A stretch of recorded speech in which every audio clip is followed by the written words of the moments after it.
क्या आप भी बीएड करना चाहते हो और आपको भी सब्जेक्ट कॉम्बिनेशन चुनने में समस्याओं का सामना करना पड़ रहा है? तो एसएफएस आ गया है आप सभी के समस्याओं का समाधान लेकर। हेलो एवरीवन, मेरा नाम नैन्सी है और मैं आप सभी का आपके अपने एसएफएस चैनल पर बहुत बहुत स्वागत करती हूँ। तो आज का जो हमारा टॉपिक रहने वाला है वो है कि बीएड में हम अपना सब्जेक्ट कॉम्बिनेशन कैसे बनाएं। ये अक्सर बच्चे यहाँ पे फंस जाते हैं और सब्जेक्ट कॉम्बिनेशन ढंग से नहीं बना पाते, जिससे उनको बाद में बहुत सी समस्याओं का सामना करना पड़ता है। तो सबसे पहले मैं आप लोगों को बता देना चाहती हूँ कि जो हमारा बीएड का फर्स्ट ईयर रहता है, यानी कि 2 सेमेस्टर जो हम पढ़ते हैं, उसमें हमें सब्जेक्ट कॉम्बिनेशन नहीं बनाना रहता है।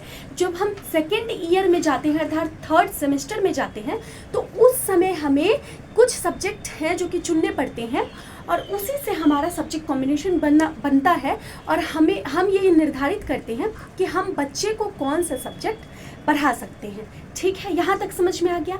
अब समझिए, चाहे आप बीए से हो, चाहे आप बीकॉम से हो, चाहे आप बीएससी से हो, तो तीनों ही सब्जेक्ट से पढ़ने वाले जो बच्चे हैं उनके लिए बीएड फर्स्ट सेमेस्टर में एक ही बुक पढ़ना होगा। मतलब एक ही प्रकार के बुक से, चाहे आप बीए वाले हो, चाहे बीएससी वाले हो, चाहे बीकॉम वाले हो, तो फर्स्ट ईयर में, बीएड के फर्स्ट ईयर में एक ही प्रकार के बुक से तीनों प्रकार के बच्चों को ही पढ़ना है।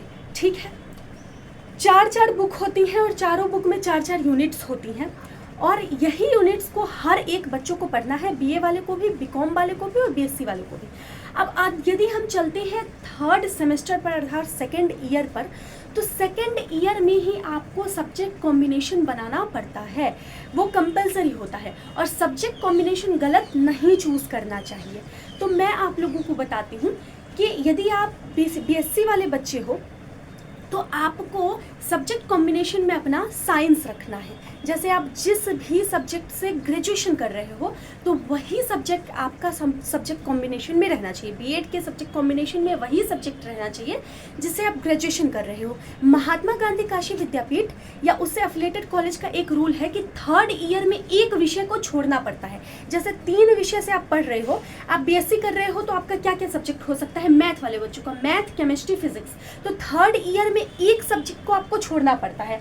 तो मेरा आप लोगों से अनुरोध है कि बीएड थर्ड सेमेस्टर अर्थात सेकेंड ईयर में वो सब्जेक्ट कभी ना चुनिए जिस सब्जेक्ट को आपने बीएससी करते वक्त थर्ड ईयर में छोड़ दिया था। तो वो सब्जेक्ट नहीं चुनना है, छोड़ना है।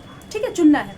वो सब्जेक्ट आप चुनिए जो सब्जेक्ट की आपने थर्ड ईयर में भी पढ़ा है। ठीक, तो ऐसे आपका सब्जेक्ट कॉम्बिनेशन बनेगा। आप चाहो तो उसके अलावा एक लैंग्वेज भी, 2 सब्जेक्ट का आपको चुनना होगा बीएड फर्स्ट थर्ड सेमेस्टर में, तो चाहे आप एक लैंग्वेज भी चुन सकते हो और अगर नहीं चाहो तो आप साइंस से रिलेटेड भी 2 सब्जेक्ट चुन सकते हो। ठीक है, यदि आप बीकॉम वाले बच्चे हो तो आप बीकॉम में जिस बुक से पढ़ रहे हो, थर्ड ईयर तक आपने जिस बुक से पढ़ा है बीकॉम में, तो उस बुक को आपको चुनना है, उस सब्जेक्ट को आपको चुनना है बीएड थर्ड सेमेस्टर में अर्थात बीएड के सेकेंड ईयर में सब्जेक्ट कॉम्बिनेशन बनाने वक्त। और आप चाहो तो एक लैंग्वेज को भी चुन सकते हो। 2 सब्जेक्ट आपको चुनना पड़ता है सब्जेक्ट कॉम्बिनेशन बनाने के लिए, तो आप एक अपना सब्जेक्ट चुन सकते हो और एक लैंग्वेज को भी चुन सकते हो।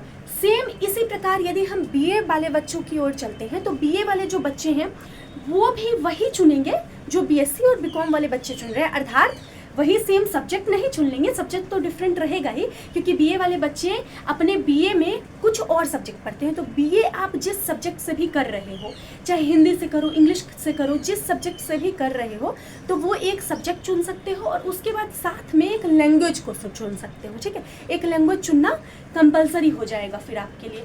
तो आई होप आप लोगों को समझ में आ गया है कि बीए, बीएससी, बीकॉम तीनों ही प्रकार के जो बच्चे हैं उन सभी को क्या क्या चुनना है, सब्जेक्ट कॉम्बिनेशन कैसे बनाना है। ठीक है, और यदि फिर भी आप लोगों को कोई भी कन्फ्यूज़न है, कुछ भी पूछना है, तो आप लोग कमेंट में पूछ सकते हो और मैं आप लोगों के कमेंट का जवाब दूंगी। इसी प्रकार के वीडियोस को देखने के लिए हमारे चैनल को फॉलो कीजिए और हमारे साथ जुड़िए। एसएफएस में आप सभी का सदैव वेलकम रहेगा।